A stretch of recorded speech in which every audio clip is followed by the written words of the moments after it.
Welcome to the Sports Scouting Report podcast with Lee Brecheen. Hi, everyone. You're listening to the Sports Scouting Report. I'm your host, Lee Brecheen. Our co-pilot that we've been having for a few Mondays again is today, Jace LeJeune. Jace, thanks for joining us. Thanks for having me again, Lee. It's going to be a good show. I mean, we're going to try and get this done in 30, 40 tops minutes. There's a lot of stuff to compact. We're going to talk high school football. We're going to talk about around the state. We're going to talk about college football in the SEC and around Louisiana. We're going to talk about LSU, obviously. Yeah. Yep. Like everybody else. We'll tone it down a little bit. Mm-hmm. At least attempt to. A little bit. And then when we get on the college talk, the segment that I want to mention is all the programs that are not realistic right now, or fans that are just too emotionally involved. Too high expectations. Week to week. This has become a week-to-week thing in college football, Jace. People want to fire their coach week to week. Like if they lose this game, we got to fire him. And then if they win 4 in a row, we love him. And then if they lose another 2, we got, you know what I mean? It's become a race because people follow the playoffs. They go, okay, if we lose 2, we're not going to make the playoffs. If we lose 1, then we might make our conference championship game. Yeah. And so I think fans need to just peel back a little bit and just say, let's enjoy the season. It's hard to say that. Yeah. But it's become a week-to-week thing. This is not Major League Baseball where you have 100 games. Yeah. But people are really – I've never seen it like this. Now, LSU is a different animal. Yeah. And we'll talk about that. I mean, that's a whole different animal. And we'll talk about Florida losing to Kentucky. We'll talk about A&M getting beat at Kyle Field. Now, a sold-out crowd to Mississippi State. Wow. Now, I said all along, and we can go back and use the recordings back in August, but I was not an A&M guy. I wasn't either. I didn't see what the media was trying to anoint them because they're not there. They're not even close. No. And I'll say this: if there wasn't a shutdown last year and games not played because of COVID, I don't think A&M would have had the finish they had last year. I really don't. If North Carolina would have had their whole team playing in the bowl game for Mac Brown, that would have been a different outcome. They had 30 kids out. So, I mean, I'm just saying that they did. Yeah, they beat Florida last year, but guess what? Florida lost to Kentucky this year. LSU had their worst team in 50 years and beat Florida last year. Yeah. So, Right. But anyway, I want to thank some sponsors to get started. I want to thank Medine's Collision Center. You want to call Chris Medine, Dominica Medine. They're great people, locally owned in Baton Rouge on Kincaid Avenue since the 60s. Give them a call at 357-7983. If you need a paint job or any body work to your car or truck, that's where you got to take your car and truck. They're great people, love sports, love the colleges and high schools, and the Saints. And Jace, John Harvey Toyota, a longtime sponsor, our first sponsor, and they've been with me since the TV days. Want to thank John Harvey Toyota, Harvey Subaru, or Lexus of Shreveport, Bossier City. You can check them out in Shreveport, Bossier City. For a used car or a new car, Harvey Autos has 3 dealerships, which means 3 times the used vehicles. They've got everything from fuel-efficient compacts to luxury models, even hybrids, and certified pre-owned with a warranty. And also our sponsor who came in not too long ago, Treads and Care Tire Company in Baton Rouge. They got a beautiful new location that is on Hooper Road and Park Place Drive. You got to go see Devin Holly, the owner. He's been in business since 1971. Pickup and delivery service, tires, brakes, every tire brand that you can think of, oil changes, alignment care, air conditioning, engine light, that's a big one for everybody, and all brands, again, of tires. Locally owned and operated. The number to call, 331-8144, 225-331-8144. Treads and Care Tire Company. Let's start talking LSU, Jace.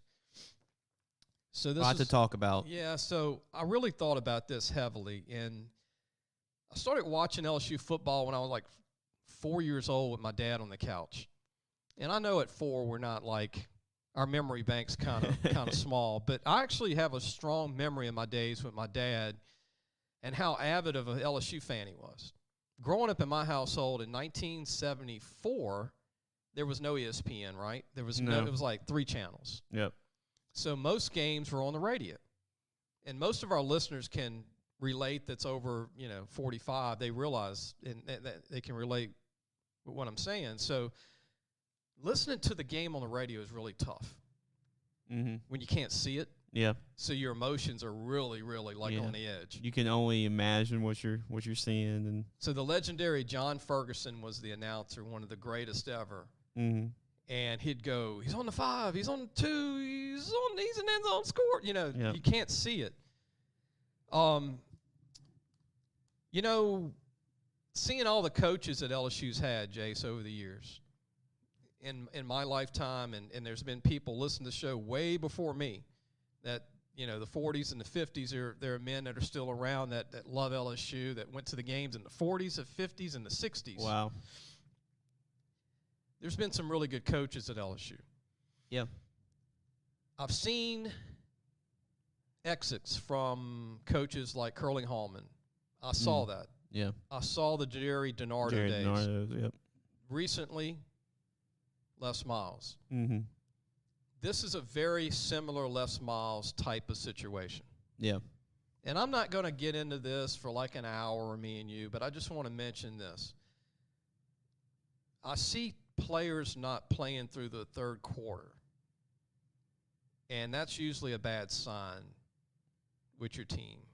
Remember when Les went to Wisconsin and Green Bay Stadium, they played the Badgers? Yeah, Lambeau Field, yep. And LSU had Fournette, and they were just super talented. They were hyped up. I believe they were like number 6 in the country for that first game. And Wisconsin wasn't anywhere near LSU talent-wise. No. LSU didn't really come with any enthusiasm. The team, the fans did. Yeah, it was T.J. Watt's coming out party for that game. But something was missing. You know what I mean? The effort wasn't there. That you didn't see gang tackling. You didn't see hats to a pile to a guy running back. You didn't see the excitement, and you didn't feel it. And then the Auburn game the next week when Les was let go, you didn't feel it. And they almost beat Auburn, another bad Auburn team. Yeah, and the way that it ended for LSU in that Auburn game, it's a fitting way for Les Miles to have that ending. And, there's a lot of similarities, like you said, Lee, because, coming in, LSU was, highly, there was a lot of talk with LSU this year. If they're going to bounce back, and then they went to an iconic venue, just like when they went to Green Bay a couple years ago. They went to the Rose Bowl, a team that UCLA that nobody thought should be on the same field with them, and they got really blown out in that game, if you think about it, against UCLA, and it happens again in another letdown against Auburn. So there are a lot of similarities between the two. If you know football, you can feel it. Mm-hmm. You can feel it. You can feel the lack of energy. I'm not saying some kids aren't playing hard. I'm not saying that. I'm just saying the continuity among the group on defense and on offense, it's just not there. Mm-hmm. And it's missing. Yeah. And it was missing last year, and obviously the COVID kind of, gave every coach a pass, right, and, everything else, that kind of crazy, wacky season in 220. But the one thing that they have missing that they had when the year they let Les Miles go is they had a running game. They had Leonard Fournette. Yeah. They had Garris Geis. They had running backs. And they had an offensive line. Right. This team has no run game, and you're starting the gauntlet now. That's the sad part about this, because they haven't started the tough games in the SEC yet. I watched Kentucky play against Florida, and let me tell you something. Yeah, they're hard-nosed. If you didn't watch Kentucky play and you're an LSU fan, and you go, "Oh, it's just Kentucky," no, their defense is the real deal. Mm-hmm. Florida could not run the ball on Kentucky, and let me tell you, Florida's got 4 good running backs. Yeah, LSU, I would be shocked if they get more than 25 yards rushing on Kentucky. I'm talking about running backs. It's not only LSU can't run the football, is that they've gone away from it now, and you saw it from that LSU Auburn game. They've given up on it, and that is a problem, because Georgia State, with a walk-on running back that ran about a 4.65 40, 5'8", 190, all over them. ran all over Auburn. Mm-hmm. At Auburn. And in Tiger Stadium, with a I wouldn't say a sold-out crowd, but the biggest crowd in 2 years, you don't even challenge a averaged Auburn D-line. Yep. It wasn't the defensive line they had in 2019 when they had Derrick Brown and all those guys. It's a different defensive line than it was then. I predicted 8-4. I'm going to be very wrong. The way I see it, I mean, it's most likely their next win won't come until ULM. Let me just say this to end it with LSU, because it's going to be rough from here on out, except the ULM game maybe. And that could be tough by the time we get to that one. Scott Woodward, the athletic director, loves LSU. I know that for a fact. The athletic director is going to make sure whatever he decides to do, I have all my trust in Scott Woodward. I want to say that to LSU fans. He's an AD that loves LSU. He's from Baton Rouge. He grew up an LSU fan. You know, he's a big-time LSU guy, not just the AD. So if, for some reason, they make the coaching change, whether it's next week or 5 weeks or whatever. Or after the season. I have all the confidence in the world that Scott Woodward's going to find the guy. Yep. And he's proven over and over. So I don't think fans should panic. I think they still should. I think the fans need to still support LSU. I think the thing not to do is not to go to games. Yeah. That's the worst thing you can do for recruiting. Yep. And in the meantime, I think it's just, accept that where they are. And if you're a fan listening to this, the less negativity toward continuing this, the less problems LSU's going to have moving forward when they make whatever change they'll make. And I just have to say, if you thought that LSU was still a national championship team after 2 weeks ago, then you knew it was going to come. Well, you knew the losses were coming and they were coming in. And, yeah, it was a tough game because there were a lot of situations which could have been handled right during the Auburn game. There were some timeouts that they burned just coming out, just the first play of the drive, they were coming out and to burn some timeouts. It was a rough game overall. Offense, I thought defense played well down the stretch. Like when they had 3 straight 3-and-outs, but you need your offense. And the lack of the running game, in my opinion, cost LSU. Like if this was like Les Miles a couple years ago and they had a running game, LSU would have won the game. They had the lead the entire time, and they couldn't run the football late in the fourth quarter, and that came to bite them. And no safeties. Yep. So when you don't have a safety on the back end that can guard the tight end or the fullback, what did Auburn do, Jace, Saturday night? They hit the short, stocky H-back like 5 times. Mm-hmm. He runs like a 5-flat. Yeah. And you can't guard him. Right. And then they just went toward, the safeties and the linebackers. So, you can have 10 all-pro D tackles, but if you can't defend the pass down the field, and look, it's going to get harder and harder with teams that have super talent at those spots that they're just going to play. They're going to have a field day, because LSU just can't stop it. And LSU, they're not a good tackling team. When LSU was one-dimensional running the football with Les Miles, they're exactly the same way. It's just the other side. Now you can, instead of stacking the box, you just rush only 3, you drop back 8, say you're not going to hit the big play on us. Yeah. And you're pretty much defending the same way what LSU did against Mississippi State. That's the game plan to defeat LSU now. Because LSU feeds on those big plays to Butte and big plays downfield. When you drop back 8 in coverage, you prevent that. And it's some adjusting to. I just see that the players not all in sync, for a full game. And continuing on, if they lose more games, that's going to get less and less. Mm-hmm. So the teams you think they can beat that's left are probably just going to be harder if you're not having continuity. But anyway. It's just, does LSU have enough talent to, make things interesting with a team or two down the stretch that they're just not supposed to beat? Yeah, maybe. But, there's just more issues going into it, like the timeouts coming out, like first drive of the second half or like the first drive of the third quarter, they're coming out and they have to burn a timeout.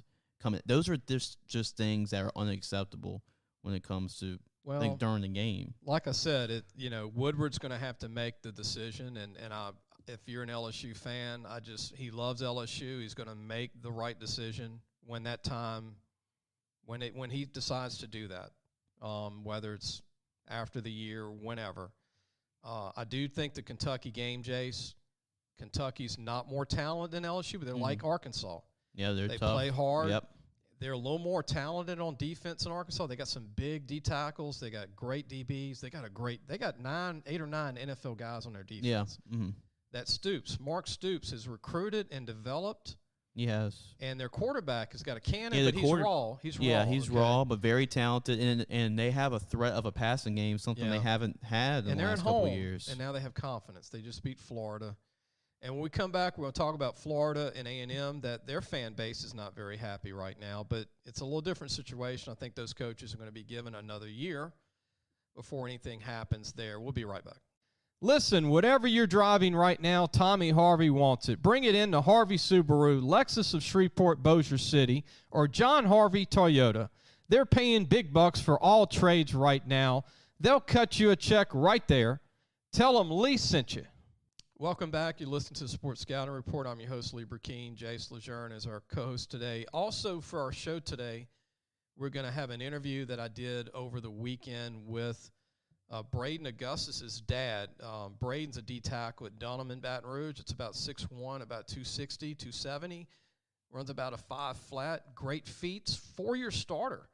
Jay said, I want to say 5 years. He might have played as an 8th grader. Yeah, because they start in the smaller schools, 8th graders, and sometimes even 7th graders, middle schoolers play. But Braden, I've been watching him for 4 years. He's got great feet. He's a D tackle. His dad played for ULL back in the day. His dad's 6'6". Wow. And his dad was a heck of a player back in the day. So I interviewed Grayson Augustus, who was actually doing the camera work for Dunham in the end zone. You know, the old boom camera in the middle? Yeah. Mm-hmm. And I was like, man, you look like you played ball. And I'm like, you got a son playing? Mm-hmm. He's like, yeah. Braden Augustus. I'm like, yeah, I know him. Yep. So we interviewed him, and we're going to play that today as well. But let's go ahead and talk about the other colleges that are not doing very well. Florida, they played Alabama tough, and everybody's like, what was Mullen's comment? We're so close, and we're going to be better from here on out, and we're not going to lose another game. And well, guess what? They lose to Kentucky, which is their division. So they're behind the 8 ball that they have to rely on Georgia losing a game, and then they can't lose to Georgia. Yeah, that's going to be tough. Yeah, that's gonna be tough down the stretch. They already have another loss, like you said, against Alabama, and Kentucky and Georgia are. Yeah, looks like it's going to be between them two. And, I mean, Florida's still going to be in the East race. But Tennessee's still not good enough. No. I mean, everybody else is a 3-horse race in the East, and it's Georgia, Kentucky, and Florida. And Florida fans are not happy because they haven't won a national championship in a long time. Well, this might be the year. They look like – I mean, to me right now, it looks like Alabama's 1A and they're 1B after what I saw on Saturday. No, I'm talking about Florida. Oh, Florida. Oh, yeah. It's been a while. Yeah, since 2009, 2008. So it's been a while for them. Tebow.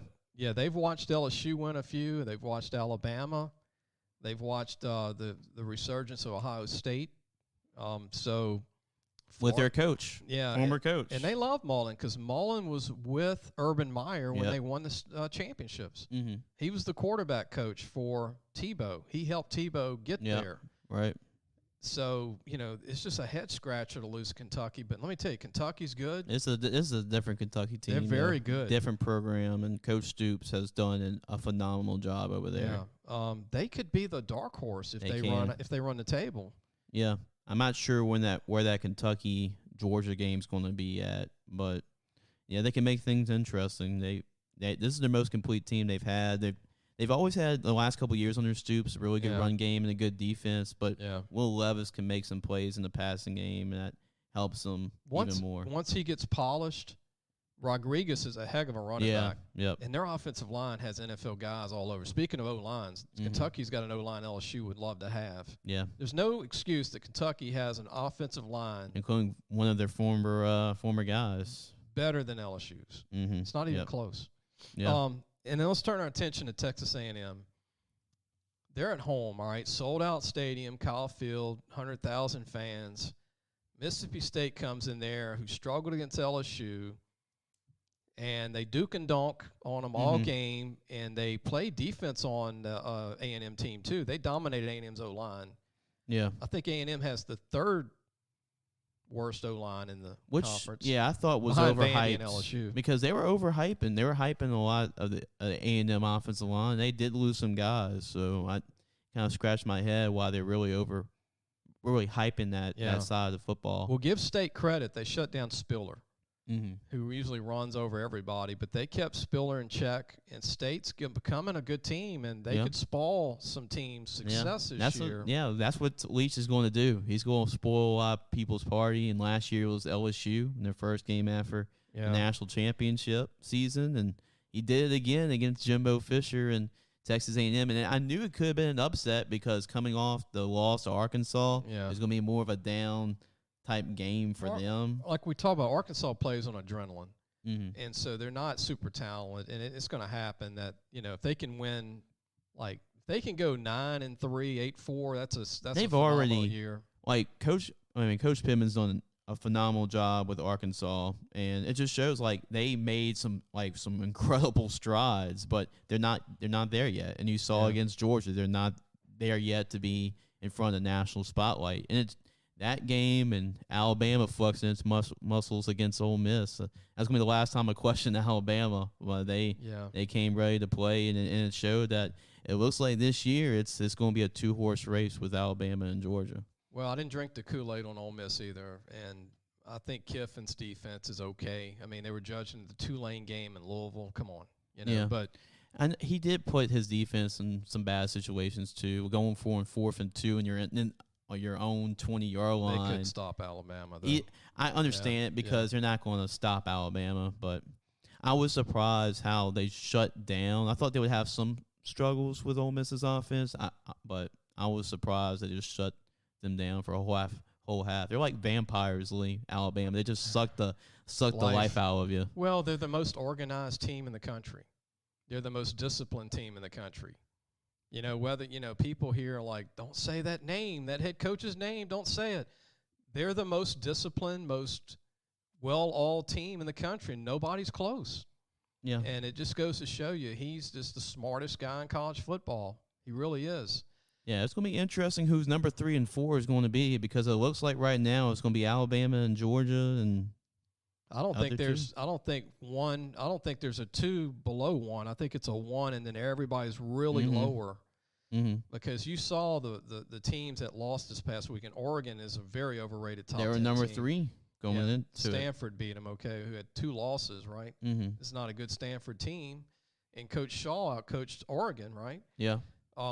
It's just not it's in Ohio State's down. Michigan's slowly surprising. Yeah, Michigan's having a good season so far. I mean, Iowa's been really impressive. I'm pulling for Iowa to do really great and have a breakthrough. Playoffs. Yep. Because Iowa, they're tough, man. And that actually a team like Iowa, I think, would do better against Alabama because they got a better defense than most of the teams in the SEC. They're tougher. You think about it, like the 3 teams we talked about, Penn State's defense has improved. And Coach Pry, he's actually taught to Dad a lot. Right. When coaching at ULL. Yeah, he coached at ULL. And, he's done a great job with their defense. Iowa is really tough on defense. Georgia is really good on defense. Yeah, speaking of that, Auburn plays Georgia, and Georgia won't probably let Auburn score a touchdown. Their defense is so dominant. It's going to show you the difference between Georgia and LSU right now. Yep. Georgia will play games with Auburn. Their quarterback will not do that against Auburn. Right. Nix will not do that against Georgia. Georgia has safeties. Yeah, they have safeties, and their front 7 is unbelievable. Their defensive line and linebackers are so good. Against the run and the pass. Yeah, that's why they're probably the most dominant defense in college football. JT Daniels didn't play. Yeah, and they didn't need him. They blew Arkansas off the field. They played bully football. Yeah. They ran the football every play. In defense, they set the tone. They were the bullies. And it's crazy because Arkansas, they played like bullies, and they made them look like. Georgia had a walk-on quarterback at the helm again, the kid who played last year.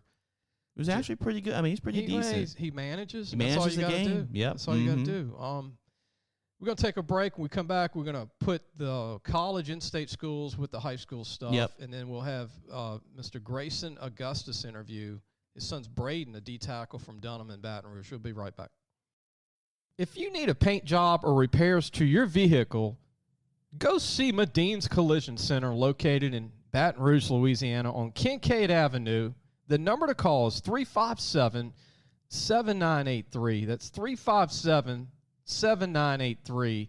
Your Baton Rouge Accident Advisors. Welcome back. You listen to the Sports Scouting Report. I'm Lee Brecheen, your host. We have Jace LeJeune today as our co-host. We're going to go ahead and talk about in-state real quickly. The other schools, ULL barely won, but they won. Yeah, South Alabama is always a tough team. Tough team in Mobile. Yeah, right. Tulane lost. Yeah, they've fallen off the beaten path after the Oklahoma game, and it wasn't even close against East Carolina. It's unfortunate to see, but they're 1-4 right now. Yeah, I mean, really good 1-4 team, but that Oklahoma game and Ole Miss was kind of rough on them. Yep. And then ULM lost, but they had a big win over Troy the week before. They've shown they've already won 2 games. Yeah, and I mean, they don't have a lot of talent. It's just all coaching. There. Coach, talking to Coach Bowden, they said if we can win 1 game this year, he's going to call it success. And they've already won 2, so they're already celebrating in Monroe, and that's something to really build on. Yeah, because this is going to be a land-up year anyway. Louisiana Tech lost a close game to North Carolina State. Man, they seem like they've always been close. NC State, they lost on a Hail Mary to SMU. They lost they had a chance to beat Mississippi State early in the year, so they've been this close. If they can easily be undefeated right now. What is it with the Southland Conference teams getting up by a lot of points and can't put somebody away? Southeastern was up on McNeese. I've called a lot of Southeastern games. It's like the Big 12 of the FCS. There's no defense, but there are some talented quarterbacks. There's some talented offenses. But defense is an option in the Southland Conference. Yeah, because McNeese made it a game, and they were getting blown away most of the game. Yeah, it wasn't close in the first half. But Southeastern, hey, you gotta find a way to win. And sometimes you're not playing your best football in the second half. That's the marks of a good football team. If you struggle against the team that you should be, and you still find a way to win. That's not what you're seeing in LSU this year. No second half, no adjustments, no. Flying around the ball. I'll tell you what, Lee, what's going to be a good one next week. And you know that you kind of, if there's, a lot of people off the LSU bandwagon, Southeastern and Nichols plays next week. So that should be a good one. And the winner of that game could. In Hammond. Yeah, I believe so. Actually, it's going to be the first. They played twice. Oh, so, twice, yeah. Yep. So I think the first one's in Thibodaux. The second one's going to be at Southeastern. But, yeah, that's going to be a good game. And whoever wins that game could win the Southland, could make the playoffs. Let's talk about the Nichols one. Yep, Nichols won. Houston Baptist, and I believe that's going to be the first game I announced for Southeastern when Southeastern plays Houston Baptist. Northwestern State lost again, I believe. Yeah, I believe so. That's tough. I know it's going to be tough. They might have to have a coaching decision over there. And Grambling won. Grambling won quietly. They've had a quiet year with Coach Fobbs. Yeah, they have. Quietly under the radar. But getting back to the paying the coaches, right? $5 million a year, $8 million a year, $7 million a year, $1 million a year. When coaches were making like $100,000 a year, nobody really bothered them, right? It was like, just don't lose 6 games. I mean, 100,000's right. It was nothing. That was in the 80s. Mm-hmm. Early 80s, okay? Coaches were making $100,000 in 82. I think they were making it was under $100,000, Jerry Stovall told me. Okay. He was making $40,000 in 82. Wow. All right? Now, I'm not counting a car in the house, but I mean, still. Yeah, that's shocking. Yeah. So it's changed everything, this money. Yeah, the television deals now. And the playoffs. The playoffs. I wish somebody. And you can understand why a coach makes that much, why fans get, a little too egregious. They want their return. Yeah, they want their return on the investment, right? But no, it's the alumni and the backers that want the return. Mm-hmm. The fans want to just go to the playoffs. Yeah. If it's playoffs or not, it's bust. And it doesn't help. And I think what makes it worse is not the main problem, but I think what makes it worse is seeing old Nicky Saban and what he's doing at Alabama. LSU's got to forget about that long time ago. You're not competing with Alabama. You're competing for the other 3 spots. Yeah, you're competing for the second or third spot in the West. And, like, if you look at the West, it should be every year Alabama, because of the resources and the money and the talent, all that. It should be Alabama, LSU, Auburn. Georgia. Yep. I mean, Florida. Yeah, yep. Florida. Those, like, 4 or 5. I mean, it should be, like, you should be in the contention every single year. With 2 of those 5 should make it every year, but not win the SEC, but at least be top 2, top 3. You know, be. But in I think our conversation. national media needs to go on TV because it's getting out of hand like everything else, and they need to do a show about fans being realistic and saying, let's make all the bowl games important. Let's do a show about how the Gator Bowl is still important or the Outback Bowl is still important. That it's not like, okay, we're going to Outback Bowl, we're 10-2. Come on. Yep. It's important. Mm-hmm. Because if you don't make the playoffs, teams are like, I don't want to play in the bowl game. To me, if you're doing the playoff system, make it a playoff system. And don't, like, it has to be either way. Like, go 16. Go 16. Because 16 bowls matter to me. So go 6. I don't think 75 do, but go 16. If the players are sitting out bowl games anyway, why even deal with bowls anymore? It's just the way I see it. Because the kids are going to want to play in the playoffs. That's the only way they'll play. Let's face it, the big time programs. There's about 16 of them. Mm-hmm. Maybe 10 like great ones. It would make all the fan bases happy that they get the one shot. Kind of like NCAA basketball. You don't have the field of like 64, but it would be 16. Yeah. To where, you don't have to worry about Alabama winning SEC. You could be the 3rd team in the SEC and you get in the playoffs in the 16. Think about it. Out of 16 teams, if they do that, which I hope they do, don't do 8, do 16. 3 SEC teams are going to get in every year. 3, maybe 4. The only setback that I have with it, if we go to 16, is what makes college football so special is the regular season. And you might lose some of that luster if you do, because you can we can lose 2 or 3 games and we still make it. I still think it's going to be competitive because, it's still going to be competitive. I mean, you still lose 2 games, you could be out. I mean, it's still like a 2-game barometer. You can't lose 3. And get into the 16, I don't think. There's still a lot of teams that go 10-2 that are like Brigham Young or ULL that should get in. Yeah. That's what it's going to help, and I think that's okay. Coastal Carolina, then they finally get in. Yeah, they're going to keep getting locked out on the 4 if they go 11-1. Yeah, I just hate teams. They come in knowing that even if we run the table and we beat everybody by 40 points, we still won't have a chance at it. Let's take a break, Jace, and we're going to come back with our interview with Grayson Augustus, former ULL football player. His son, Braden Augustus, is a D-tackle at Dunham High School in Baton Rouge. He's very good. He's a 4-year starter.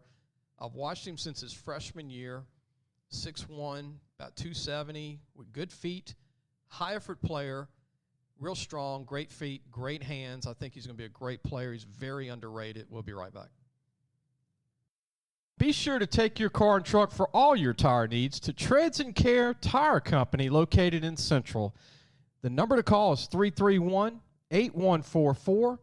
Family owned and operated since 1971. That's Treads and Care Tire Company. Welcome back. You listen to the Sports Scouting Report. I'm your host, Brecheen. Our co-host today is Jace LeJeune. Our taped interview today is going to be Grayson Augustus, who's the father of Braden Augustus at Dunham High School. He's a class of 222 senior. I've been seeing him play, like I've mentioned, 2 or 3 times for 4 years. Let's go ahead and go to that interview I did at Dunham High School with Grayson Augustus.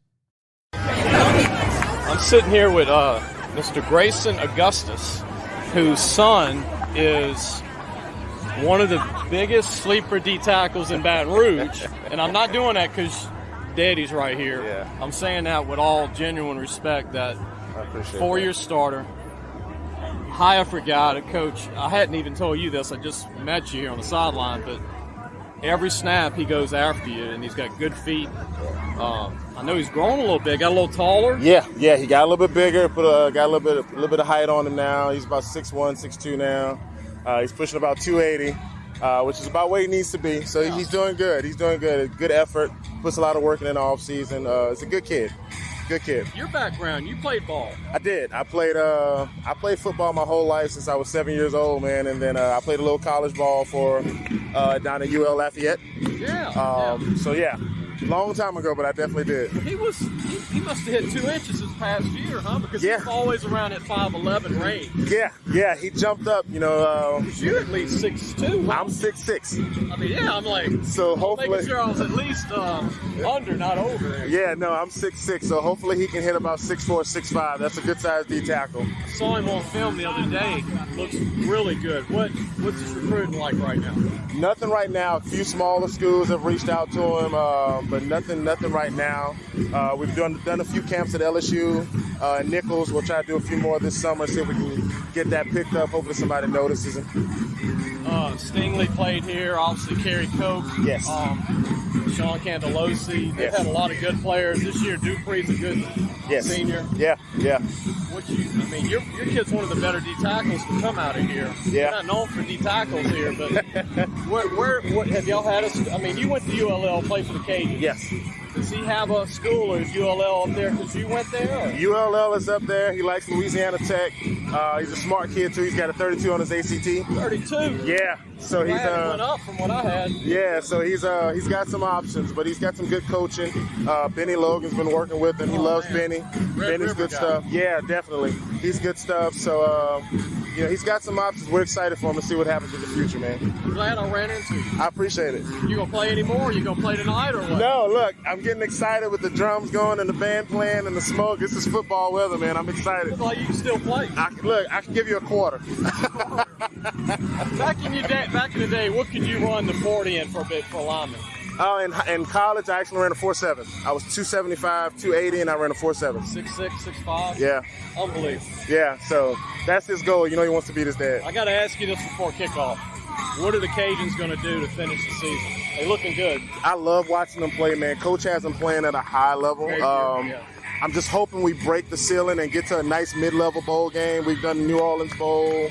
We've done the smaller bowls. Hopefully get to a mid-level bowl game to where those recruits can kind of see, like, UL's got some good things going on, and we can have a good football program here in Louisiana and keep all those boys home. Facilities were great.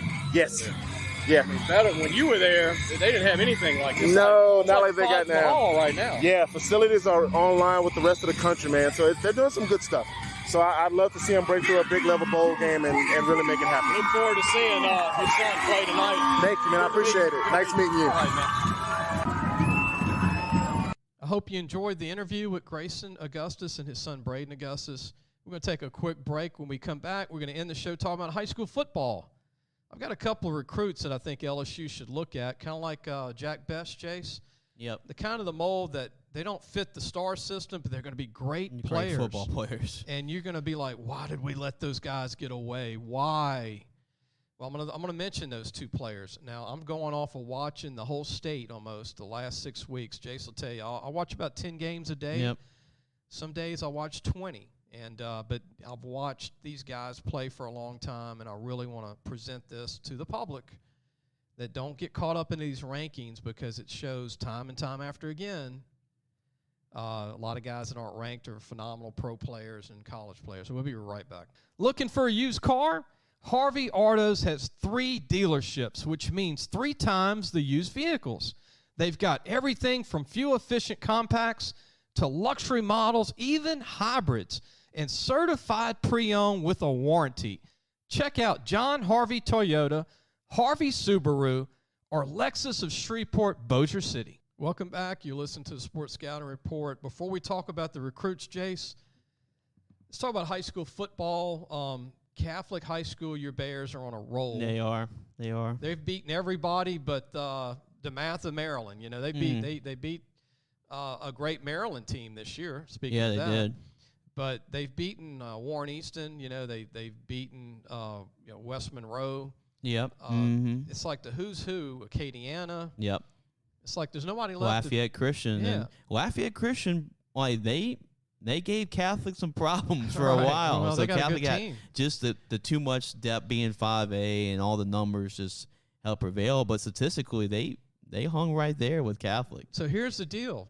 The Maryland team they beat could be a state champion in Maryland, okay? Mm-hmm. Lafayette Christian is a state champion probably in their classification. Yep. And Acadiana, which is not on the same side as Catholic in 5A, they could be a state champion again. So they've beaten probably 3 state champions, and don't rule out West Monroe as a semifinal team. Yep. Right. I mean, I've never seen Catholics so good on offense and defensive line, and their skill positions are always great. As long as injuries don't hurt them late in the season. I mean, I hate to say it, but mark them as state champions already. This is what I have to say. Yeah, barring some injuries, and a rainstorm where they can't see the ball or something, or just one of those games that nothing goes right for them. Talent-wise and team-wise, they're the best in the state of any team, I think. Yeah, I would say so. They're the number 1 team in Louisiana, and they've shown they're the best team by playing that schedule and being some of the best. I want to mention St. Thomas More is having a rough year. It got rougher. They lost their quarterback, Walker Howard, broke his leg, and I heard the good news is he can be back in 6 to 8 weeks. That's good, maybe. So possibly the playoffs, and they're going to get in the playoffs. Yeah, they'll be in the playoffs, and that Walker Howard injury is going to decide they contend for a state championship or not. Yeah, because in that playoff system they have with the private and the public, they would have to play teams like U-High and De La Salle. Yeah, those are the two. So those are really the two they would have to play. So if Walker is available for the playoffs for those type of games, they have a chance. If not, it looks like it's going to be between either U-High or De La Salle. And I think he'll get to come back because I heard it could have been worse, and I think from what I heard, he can come back. They do have a young quarterback that's 6'3". Yeah, he's no slouch now. Well, quarterbacks seem to grow on trees at St. Thomas. They've had about 12 in a row that have signed and started the last 20 years at St. Thomas More since Jamie Howard started it all. His dad. Speaking of Neville, they're having a good year. Neville High School. They beat and St. Thomas More beat them, which was crazy too. But they beat West Monroe 28-7. Yeah, that's a rival game too. That's a big. Ooh, that's as big as it gets in North Louisiana, and the Car and St. James play too. Yeah, I'll get you a score on that. And the Car and St. James are two of the best programs in the state. 66-14, and the Car won against St. James. That's super impressive because I saw St. James play in the Jamboree, and I think the world of Robert Valdez. Yeah. And St. James is super. St. James, gifted. Their defense is phenomenal. I mentioned that about a month ago. Yeah. But for Edna Carr to put up that 66 many points on their defense. St. James has one of the best defenses in the state.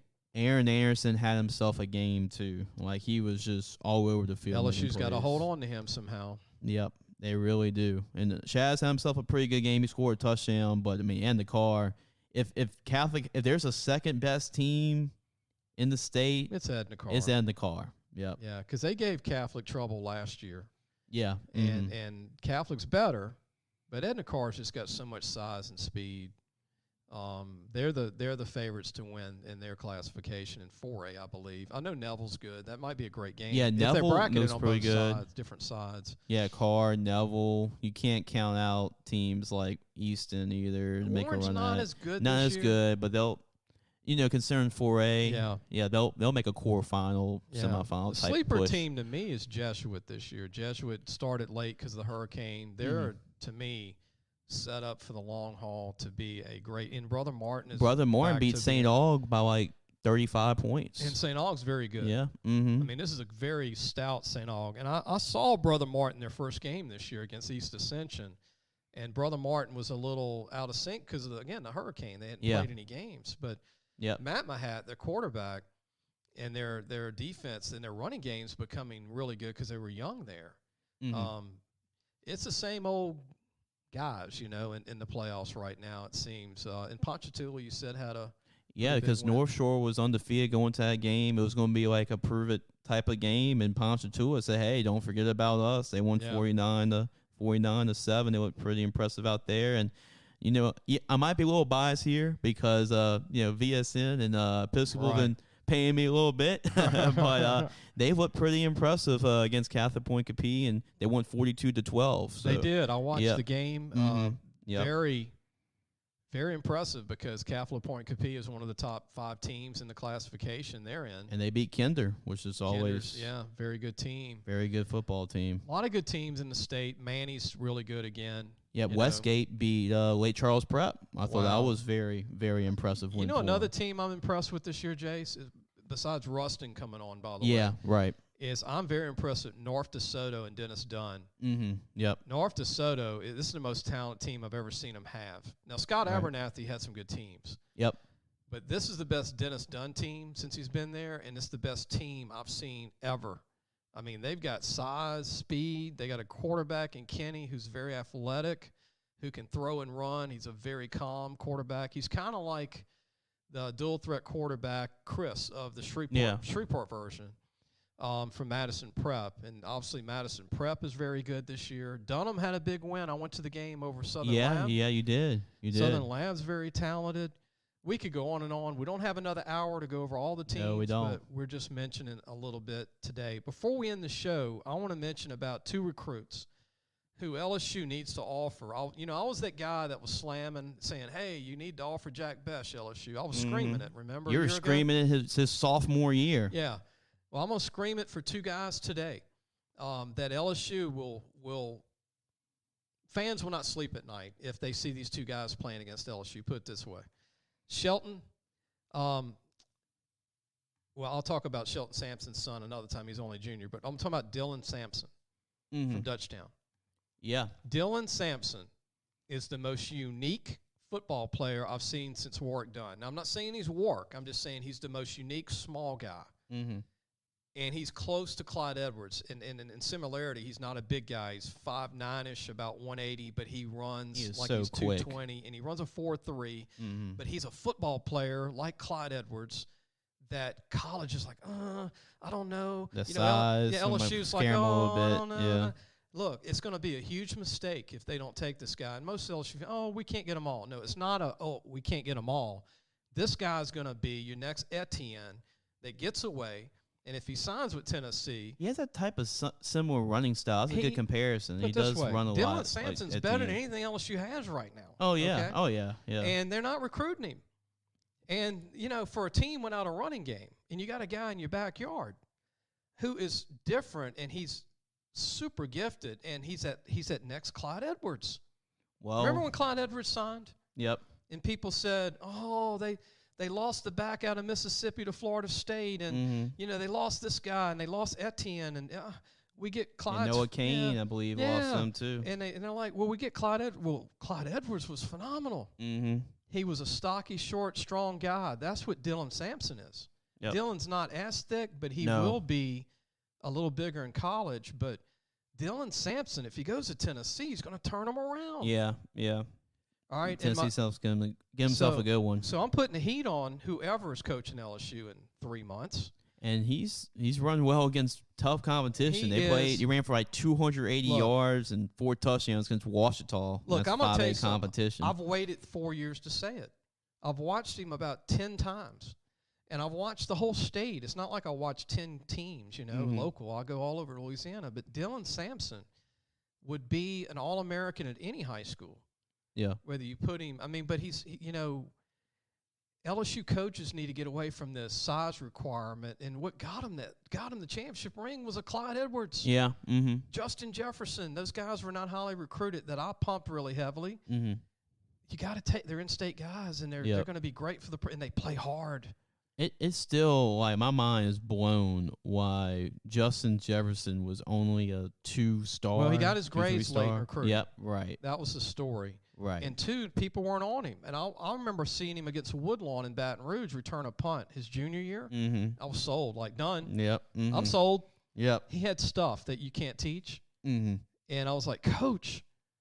I remember Coach Robish. I was like, Coach, this guy is a freak of nature. And it's like he's the best Jefferson of all Jeffersons. Oh, yeah. Yep. And then I saw what he ended up being. I'm like, not shocked. Mm-hmm. Yep. And LSU almost didn't take him, right? Right. And the other player I want to talk about is a wide receiver in Monroe. If you like Jack Besh, you're going to love this guy. Yeah, you're going to like this kid. Yep. From Ouachita Christian, say his name. Yeah, Tristan Wiley. Tristan Wiley is another Jack Besh. He is. And if you like Jack Besh, don't you want another one? Yes, I want 5 of them if that's possible. So LSU's not recruiting him. And the next question, people go, well, who's recruiting him? Who cares? I believe like Air Force right now. Yeah, Air Force. And Jack Besh was committed to Vanderbilt. Not like it's a slouch, but it wasn't like people don't get excited Kudos about to Vanderbilt and Right. Air Force for knowing what they what they're seeing out there. Let me tell you, Tristan Wiley's 6'2.5", 200 pounds, can sprint. He's not a track guy. He's a football guy that has track speed. Yeah, he does run track for. He's 200 pounds, 6'2.5", with great hands and separation. He looks like Jack Besh. Yeah. Yeah, I mean, let's clone what works, right? Yeah, right. But he's not a star guy. He's not a 5 or a 4. No. LSU's got to get away from that. They got to get away from that. They got to take guys in state, at least 8 or 10, that are good enough to be at LSU, but they rise to another level because they care about being from Louisiana. Yeah, they're going to play hard, and they've got talent. I'm not mentioning these guys because they're just high school football players that do good. Yeah. These guys are phenomenal players. Right. I want to just let that out. I just want to get that off my chest. And those are 2 that the LSU coaches, the only thing you see, though, if there is going to be a coaching change, the recruiting kind of gets a little odd. But because it's those coaches that were recruiting you and selling you on this pitch, and they might not come back. And, like, do you really trust this new regime coming in? And, look, if there is a coaching change, I want to help LSU. I haven't been able to help Orgeron. I've made some calls, tried to, just try to help them. There's a state school. I grew up liking LSU. I like all the schools, but I would love to work with a new coach like I did with Saban. I worked with Saban for 5 years. Did all the video for him for Louisiana. I helped him get guys 3 years in advance, just getting them the film and breaking it down. But I would love to do that again to help them. And if that, if there is a coaching change, there's going to be people that need to be on the ground helping to salvage and get the great class. And they already got some guys committed like Walker Howard, Yeah, Will Aaron Campbell, Anderson, Will Campbell, Ben Barlow's son, Bo. Emory Jones. They've got some really good. They have to just finish what needs linemen, guys like I just mentioned, Tristan Wiley, Dylan Sampson. These guys want to go to LSU. And when the season's over, guess what? Tristan Wiley's going to get some high offers, okay? Dylan Sampson is going to get better offers in Tennessee, believe it or not. And what's good about it is, who are the best recruiters, Lee? The players. Right. Like the Will Campbells, the Walker Howards, they're the best recruiters because they've got, like, hey, do you want to play with me? Let me mention another kid. Anthony A.J. Allen from Neville is a phenomenal running back. He is really good. I'll still go with Dylan because he's unique. You just signed Dylan as an athlete. I mean, he's just a difference maker, athlete. He's a slot guy. He could be a Clyde Edwards. He could be a David Palmer from Alabama. He's just different. Anthony, that running style kind of reminds me of like Le'Veon Bell, that kind of patient kind of. Like Anthony Allen? His burst is freakish. Yeah, like when he hits the hole, it's like boom, boom, boom. Yeah, and he's powerful for a guy that's not huge. Like he's 200, but he's not huge, but he plays bigger. And Jace, they got a D tackle at Neville. Yeah, NC Sledge. Yep, he is phenomenal, and LSU has not offered him, and they're going coast to coast looking for D tackles. Guess who he's committed to? Baylor. I know, with Dave Aranda. And look, people go, well, he's a gap guy for nose guard. No, he can play all spots. This guy, I watched him in 3 games this year. He can go sideline to sideline. He does every play. He runs like a linebacker. He's better than Rashard Lawrence, who played there, okay? And he's 6'3", 290 pounds, Jace, and he looks like a 4'8". He might time a 5'1", but he's 295, 300. And he's a big-time player. Yep. And LSU needs to not wait on big schools to offer him. They need to be the big school that offers him. And Baylor's a good school, but I know that he would go to LSU over Baylor. What's that old saying, Lee? You get in what you put in, and like the results is what you get out of it. And like it's those Alabamas of the world that put just too much time into evaluating players and like in recruiting and like going not really following the 5 stars, but the guys that fit their scheme the most. And you see the results of it. Yeah, I'm just speaking the truth that LSU needs to get back to grassroots Louisiana. They haven't in a long time. I'm in this business. I've been in it since '91, And going back to Les Miles' last 4 years, they've gotten into the ranked kids. Yeah, what's the top 6 kids ranked in Louisiana? We gotta go after. So when's those. the last time LSU's had a D lineman that could stop the run? Benny Logan and guys like that. I mean, they haven't had a good D lineman. They're just pass rushers. You need guys on your defense that will play the run and linebackers. And Aranda, I'm glad you brought him up because he could spot a guy in high school and say that guy's going to play linebacker for me. But he was a running back in high school. Patrick Queen, Livonia. Yep. This guy, even though people don't like John Chavis at LSU, yeah, he did a great job of doing. He looked at.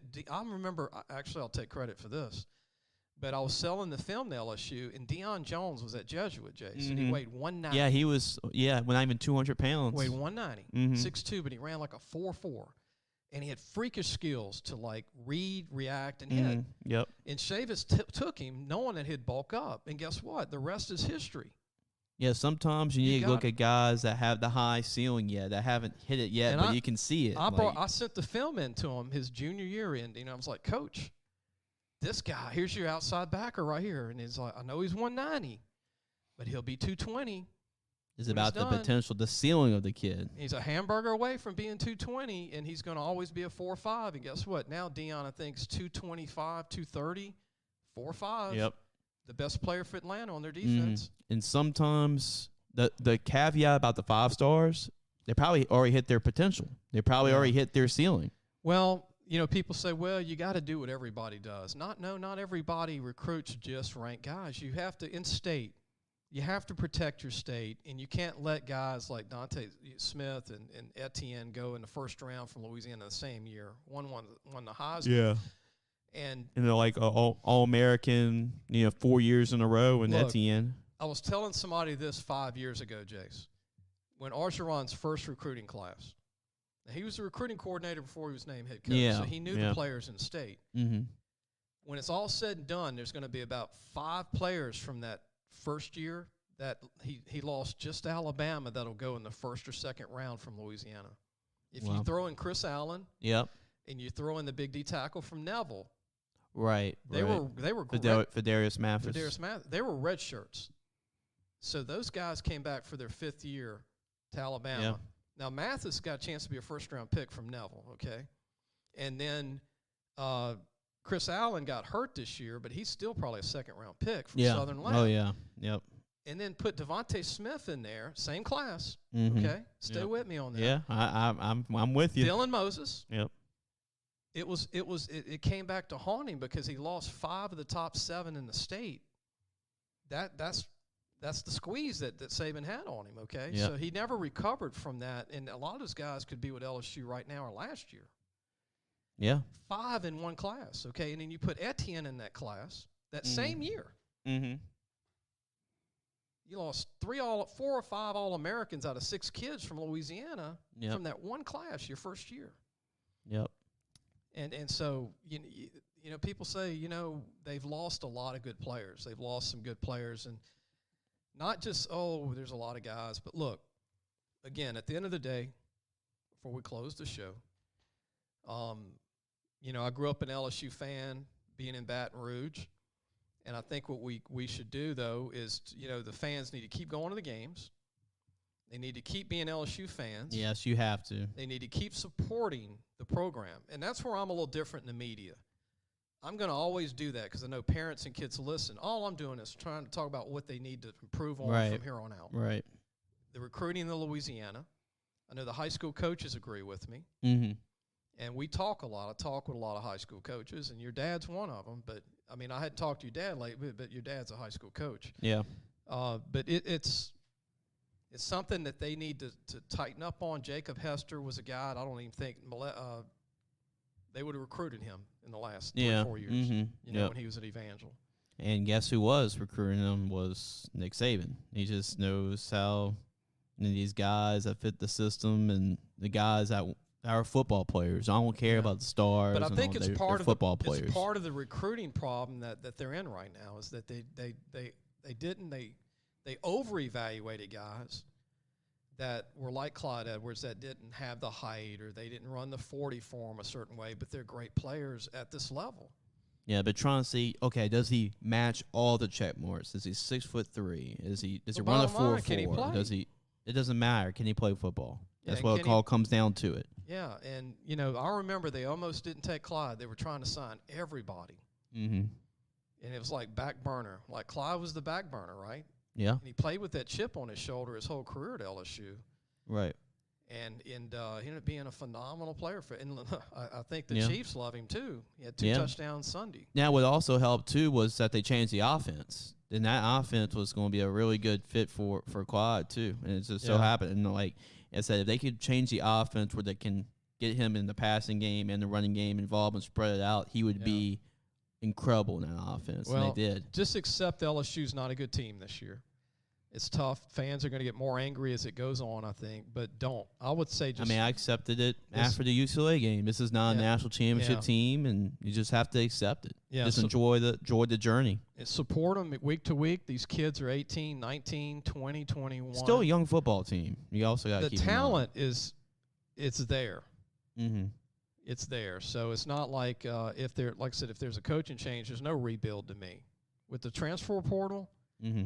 And with this one-time thing that the NCAA is doing, that you can sign what you lost in the portal, you can be built up fast. Look at UCLA. Yeah. Half their team was transfers that beat LSU.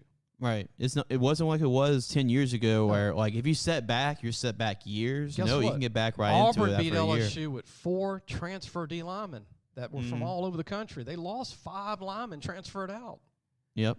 That's what's so tough to digest is that LSU got beat by a team that just didn't even have big-time recruits on the D-line. No. Gosh, anyway. And like UCLA, they didn't have any receivers that beat you. It was the tight ends and safeties, man. Yeah. Stick with the team if you listen, if you're an LSU player. And that's my message. The future's always going to be bright at LSU.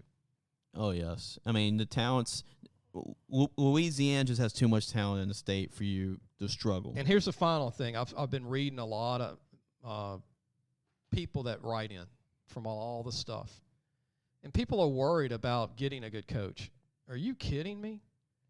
LSU's going to get a great coach. They're going to get a good coach. If they make the decision to let Ed go between next week and the end of the season. We'll see whatever Scott wants to do. We'll see what happens next couple of games and the grind in their schedule. But they're going to get a great coach, and people know the talent on this team right now. They just need to keep these guys here. And the thing is, if they start losing too many games, then I know Scott will make the right decision. Mm-hmm. And I think a coach will be – I'm going to tell you a sleeper if the job is open. And this is just to turn LSU around. This is not a 10-year plan. Okay. If you want to go with the 5-year plan and you want greatness right away, there's only one guy nobody's talking about that might walk away from the NFL that was a great college coach at USC, Pete Carroll. If you just want a 5-year guy who's already about 70, but he'll be 75 and he'll look 60 still. Yeah, he still looks 20 years younger than what he is. Pete Carroll would be the guy to turn things around like click your fingers, okay? Okay. But he's a guy that might be a guy you might want to get if you can't get a proven guy. There's not a lot of people to go get. He's going to leave Seattle? I think it's due. I think Russell Wilson's toward the end of his career, maybe another year or two, maybe not. He's got some years left in him. But, the wear and tear of the NFL, 15 years for Pete? Yeah. 14, let's 15? See. He came back 2009 or so, 2010. So it's been about 11, 12 years he's been with Seattle. He loved college ball. He knew how to run a program, okay, and he can recruit coast to coast, and he's a disciplined guy. He can turn it around if you want a short. Now, if you want a long-term guy, you got to get the guy, and I don't know if you can get him or not, Luke Fickell from Cincinnati. I told you today that the only way they can't get him is if they're in a war with Notre Dame and Kelly decides to go to the NFL. Mm-hmm. If Kelly goes to the NFL, Kelly came from Cincinnati. Yeah, right. And Luke. Notoriously. And Luke's from Ohio, so he's not going to choose LSU over South Bend. Mm-hmm. The guy. He's a Midwest guy. He's a Midwest guy. Yep. And he's at the perfect. I think Luke Fickell's the best proven young coach in the college football.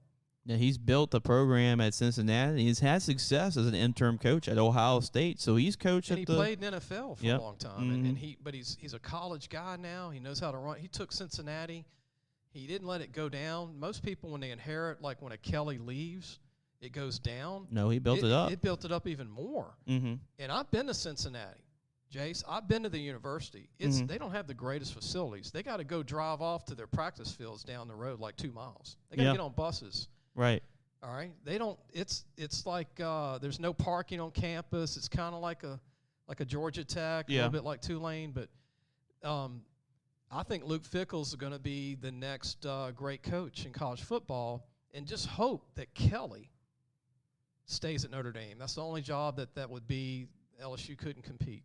Yeah, because he's checked all the boxes. He's still a young guy. I mean, he's been a coach at the highest level at Ohio State. He knows what it takes to build a great program at like one of the best in college football, and he's it's a great defensive mind.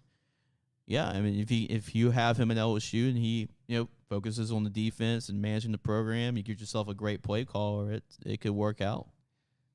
I was a big fan of the Minnesota coach till he dropped the game to a nobody this year, Montana. PJ Fleck. I don't know. No, I'm not sure about him. And I do like one other coach, and he's the head coach at Iowa State, Campbell. Yeah, Matt Campbell. He's done a lot with that program that was nothing. Yeah, before he got there. He has. His name has probably cooled down just a little bit, just because Iowa State hasn't had the success this year. Nowhere near Luke Fickell is my point. Yeah, they're nowhere near. He's your number one option. Is the point? I like the Ohio State background. I like the background that he's a defensive guy, and I like that he's been coaching there long enough to keep it steady. And he's been there for a long time, and he's still young. He's still early 40s. Yeah, really young still. Perfect age. He's a smart guy. He can run the program. He can recruit from here to California and Ohio. I think he's the next. I'm not going to say a Saban, but he's from that pie. Saban's kind of an Ohio, West Virginia guy.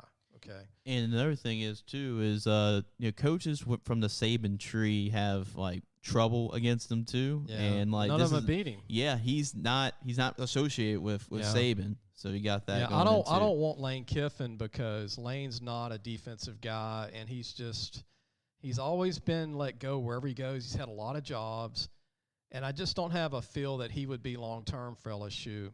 And also, there are a lot of really good offensive minds around the country. You can go and grab somebody that has a great offensive mind. You need a head coach, I would love a defensive-minded head coach, and then you can find yourself too many. There are too many great offensive play callers out there around. So he just has to go and do that. And it's a small pool of coaches too, Jace. The public thinks there's like hundreds of guys to get. There's not it's a very small pool of guys. There are not a lot of great defensive minds around. Those come rare. So if you get that as a head coach, and you can always get yourself a great play caller. Yeah, I still think Oregon's not talented like people think. Yeah, because I heard Cristobal's name. Cristobal would be a guy to go after, and I like him, but I don't think Oregon has SEC talent still. I think it's a little overrated. I even think the Thibodeau kid there that LSU tried to recruit's a little overrated. Mm-hmm. He'll go first round because he runs 4.5 at 270. He's a athletic freak. But I just don't think that Oregon's as talented as people think to lose to an average Stanford. They don't. But he's such a great coach, and he's got that Miami background. Mm-hmm. Yep. And he's from that Jimmy Johnson tree, right. Davis tree. Yep. But he's actually an offensive and a defensive guy. He's a little bit of each. Yeah, he was an offensive lineman, so he's that tough, physical mindset mentality. He's gonna make your football team tougher. I still go back to Luke Fickell. Yeah. He's your first option, but I wouldn't mind Mario Cristobal be your second option. I would go Pete Carroll if you can get him out of the NFL to do one more time. He likes a challenge. He's like Saban. He wants to take a program that has talent and win championships. And if you want a short-term guy, like maybe 4 years or 5 years, Pete would be the guy that you wouldn't think you would go after. Yeah. And all of a sudden you hear he's hired, But the NFL is a grind. talk to NFL guys that retired that I know, and it's a grind. You get at a certain point, you get tired of coaching in the NFL, and he's at that point where he's kind of like, "What do I do? Am I going to retire as a pro coach? Do I go back to college?" And you know what? Don't rule out USC to maybe he might go back to USC. Yeah, to finish out and say, "Okay, I'm going to make it better." They had those allegations. It's been a long time. Everything's clear. Everything's cleared out from this point. And he's still a legend with the USC faithful. But the whole key is LSU's got to beat Notre Dame to it. And watch the Kelly thing. If Kelly would make a great pro coach.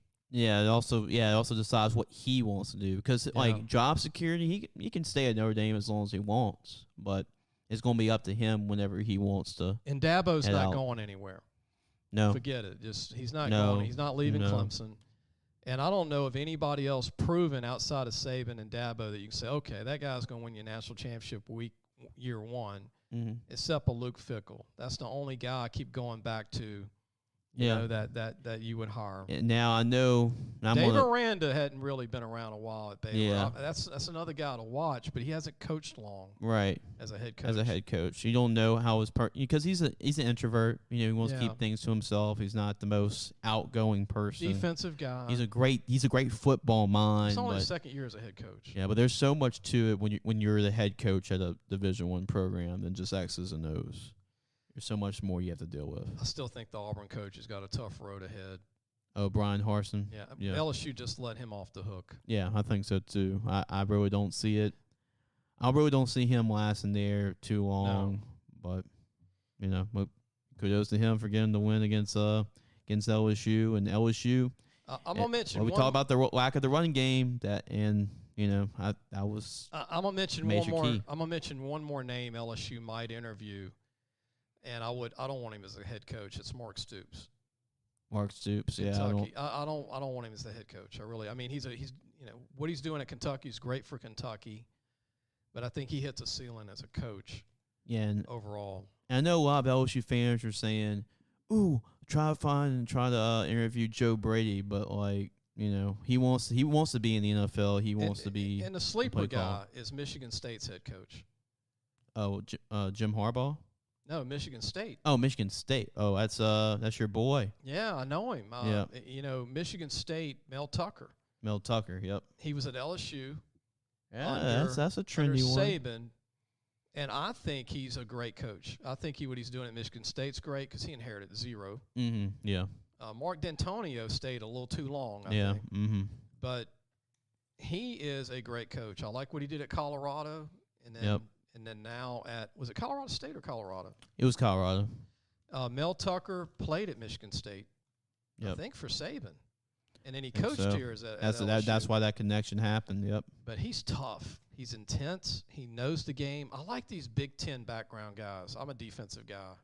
Guess where Saban came from. That's where he came from. Yeah, Mel Tucker's a guy that I would interview as well. I think he's a great age guy, 40s. Mm-hmm. Been at LSU, been at Georgia. We did a great job at Georgia, and is doing a great job at Michigan State, which is hard to win at Michigan State. Yeah, you have to deal with Michigan. You got to recruit Michigan. You got Ohio State. You got Northwestern, Iowa. Yeah, you got to compete with all of them recruiting wise. Poor Nebraska. Goodness. Yeah. Keep Frost, people. You're not going to go get a better coach right now. Nobody wants to go to Nebraska. Just stay with Frost. Yeah. Even if it's another 2 more losing seasons, just stay with him. Mm-hmm. Yeah, they can't make a decision just to fire him just because of it, and just because of his connections with the program, and he wants to do good for the program, and him being a former Cornhusker too. I think that's what's going to keep him longer too. And the sleeper interview out of all interviews would be Chip Kelly, UCLA. How about that? How ironic would that be? I know I know all these guys I mentioned would take the job, except Luke Fickell would be, again, Notre Dame would be the only thing that would compete with LSU. It also depends on Brian Kelly, what he wants to do. But Chip Kelly, offensive mind, would need a D coordinator, but he is an offensive mind. Mm-hmm. He's a genius, and he was a genius toward LSU. And he showed what he can do at not only UCLA, but he built something special at Oregon. He's still kind of young. Yep. He revolutionized college football the way it's being played today. He would actually be my second pick behind Fickell. would be Chip Kelly. Okay. Because he's proven. At Oregon, he was proven. Yeah, he's been in the pros. He's not wanting to go back to the NFL. He's already done that. Look what the college game is now, Lee. It's because of Chip Kelly. I mean, that's why everybody's running RPOs. Well, Mike Leach and Chip Kelly. Yeah. Mm-hmm. Yep. And that's the reason why it is now. Why it's so offenses are so wide open. He was a big part in bringing that up tempo. Nobody else was doing up tempo before he was at Oregon. So he changed college football. And trust me, everybody I've mentioned would take the LSU deal if it comes open, which I take it probably will at the end of the year at least, or could be during the season. But we'll see. The money, the facilities, the resources, the talent. They're not going to turn down LSU. There's going to be a marquee coach that wants to come here and wants to challenge. You know who was very high on Chip Kelly and a former LSU player was Donnie Jones, former LSU punter who played for the Eagles. Mm-hmm. He played for Chip when he was in his stint in Philadelphia, and he really loved him as a coach. Mm-hmm. And I remember Donnie telling me he just really liked the guy. Mm-hmm. And so there's some LSU ties there with. If LSU wanted Donnie's opinion, I'm sure he would say this is the guy to get. And then obviously, he left, and then they brought in Peterson, right? Yeah, Doug Peterson, yep. And that's a name. Really? Right? He's not a head coach in the NFL right now. He would be interesting to see. He'd be a sleeper name, right? I mean, he's done college. He was a college quarterback for Northeast. At the time, Northeast, yep. But I mean, he wouldn't be my upper no, echelon, but he could be. be. He could be a guy that gets interviewed, though. Yeah, he did take Philadelphia and won a Super Bowl. Yeah, and I think Frank Reich was somebody that did that. Was a huge part of why they went to that Super Bowl. He doesn't get enough credit for what he did. Oh, he was a great one. Yeah. And then people don't remember that name, but he was a quarterback in the NFL. Frank Reich. Yep. Mm-hmm. Went to Maryland. He was a Maryland quarterback. He led the largest comeback in college football history at Maryland and the largest comeback in NFL history. I think he succeeded Boomer Esiason, didn't he? He was after Boomer. Who was Maryland. He was back up to Boomer Esiason. He was also the backup to Jim Kelly, so he had some tough breaks. But he made big money as a coach now. Yeah. Mm-hmm. Yep. That's the route to go to. So, but yeah, I hope you enjoyed the show today. We tried to keep it at 40, but we went over. Yeah, it's near impossible. We got too much over the weekend. All right, I hope everybody has and look, Wednesday we're going to have our interview with our coach at Central High School. I did 2 of them.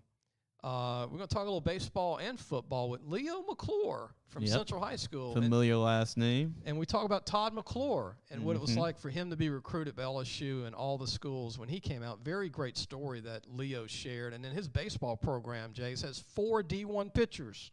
Amazing, yeah. DJ Primo is committed to LSU already from his pitching staff, but he's got 3 other ones. So he's got 4 guys that can go D1, and 2 or 3, I think 3 of the 4 are underclassmen. Okay. Yeah. And so Central's going to be Central's as good as it gets in Louisiana High School Leo baseball. McClure is a great coach, and and then I did an interview with Sid Edwards, the football coach at Central. We'll play that another day soon, but Wednesday we'll have Leo McClure from Central High School, who's the father of Todd McClure, Tana McClure, and the third McClure that played third base, Trey McClure, for LSU baseball, won a national championship. We'll see you on Wednesday.